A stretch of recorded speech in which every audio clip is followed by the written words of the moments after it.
వరకు 25 సంవత్సరాలు పార్లమెంట్లో బీఆర్ఎస్ వాళ్ళు బీజేపీ వాళ్ళే ఉన్నారు.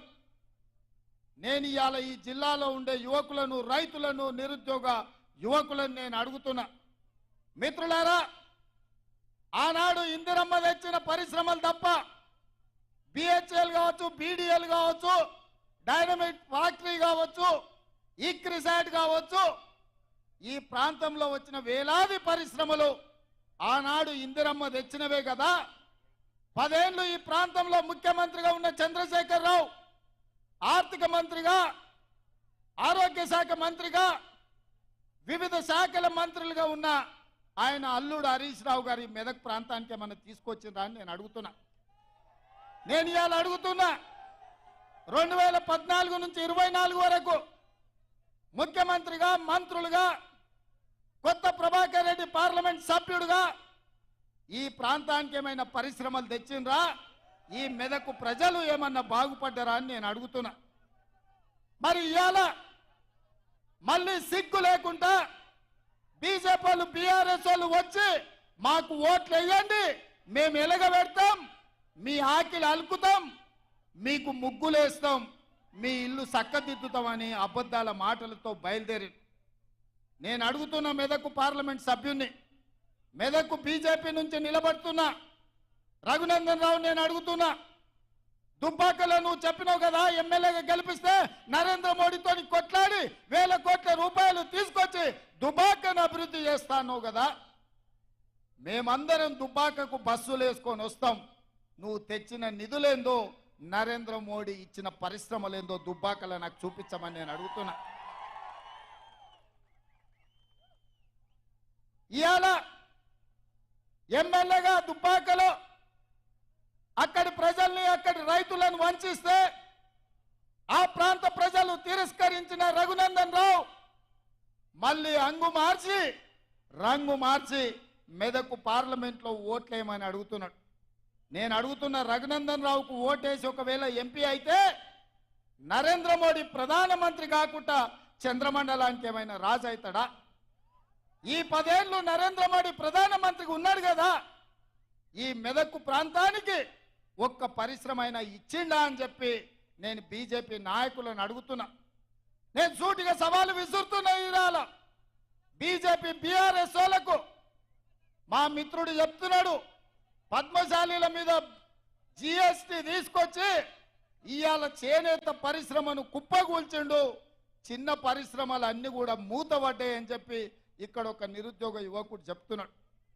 నేను అడుగుతున్నా, నరేంద్ర మోడీ ప్రధానమంత్రిగా 10 ఏళ్ళు ఉన్నాడు, ఈ కల్వకుంట్ల చంద్రశేఖరరావు రాష్ట్ర ముఖ్యమంత్రిగా 10 ఏళ్ళు ఉన్నాడు, ఈ తన్నీరు హరీష్ రావు 10 ఏళ్ళు రాష్ట్ర మంత్రిగా ఉన్నాడు. 10 ఏళ్ళు అధికారం ఎలుగబెట్టిన వీళ్ళు ఈ మెదకు పార్లమెంటు నియోజకవర్గంలో తెచ్చిన పరిశ్రమలన్నీ, ఇచ్చిన ఉద్యోగాలెన్నో లెక్క చెప్పిన తర్వాత మీరు ఓట్లు అడగాలని చెప్పి నేను సవాలు విసురుతున్నా. అందుకే మిత్రులారా, వారిని చూసిండ్రు, వీరిని చూసిండ్రు, జెండా మార్చిన, ఎజెండాలు మార్చిన వీళ్ళిద్దరు తోడు దొంగలే, గూడు పుటానే, అయితే వాడు కాకపోతే వీడు ఈ మెదకును బట్టి పీడిస్తున్నారు తప్ప ఇందిరమ్మ కాలంలో వచ్చిన పరిశ్రమలు ఇవాళ లక్షలాది మందికి ఉద్యోగ ఉపాధి అవకాశాలు వచ్చినాయి తప్ప ఇవాళ వాళ్ళ వల్ల అయ్యిందేం లేదు. నేను గుర్తు చేయదలుచుకున్న ఈ ప్రాంత ప్రజలకు, ఆనాడు పంజాబ్ తుపాకీ తూటాలకు బలయ్యి చివరి రక్త పట్టు వరకు దారబోసి నేల కొరిగిన ఇందిరమ్మ నేల కొరిగినాడు ఈ మెదకు పార్లమెంటు సభ్యురాలుగానే చివరి శ్వాస వదిలినరు.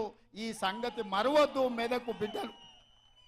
ఆనాడు మీ రక్తాన్ని చెమటగా మార్చి ఈ 3 రంగుల జెండాను మీ భుజాల మీద మోసి ఇందిరమ్మను పల్లకీలో పార్లమెంటుకు పంపించింది కాబట్టి ఇందిరమ్మ ఈ దేశానికి, మెదకు జిల్లాకు వేలాది పరిశ్రమలు వచ్చినాయి, లక్షలాది ఉద్యోగాలు వచ్చినాయి, ఈ ప్రాంతం అభివృద్ధి పదం వైపు నడిచింది. కానీ నరేంద్ర మోడీ ప్రధానమంత్రిగా, కల్వకుంట్ల చంద్రశేఖరరావు ముఖ్యమంత్రిగా మనకు ఏకాన ఇచ్చింది లేదు, ఈ ప్రాంతాన్ని అభివృద్ధి చేసింది లేదు.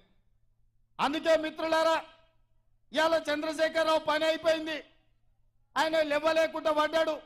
కార్యము కార్ఖానకు పోయింది, ఇక తూకానం బంద్ అయింది. తుక్కు కింద దాన్ని తూకం పెట్టి అమ్మాల్సిందే. ఇవాళ గజ్వేల్ ఫామ్ హౌస్ ముందర ఒక పిల్లగాడు తిరుగుతున్నాడు, నేను చూసిన.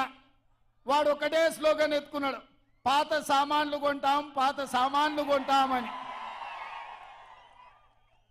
నేను ఎవరినో పంపించి అడిగిన, ఏంద్రవాడ అనే తిరుగుతుండంటే, కారు షెడ్డుకు పోయింది కదా, ఖరాబ్ అయింది కదా, ఇక తూకం కింద పాత సామాన్ల కింద ఆ కారు కొనుక్కుంటే ఆ గిల్లల పయ్యలు పిల్లలు ఆడుకోనికి వనుకొస్తాయని అంటున్నాడు.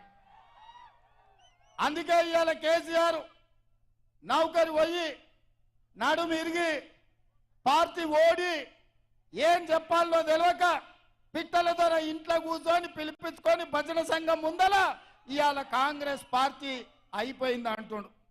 ఎట్లా అయిపోతుంది బిడ్డ? అదేమన్నా ఫుల్ పార్టీలా? పోయంగానే 12 పెగ్గులు పోగానే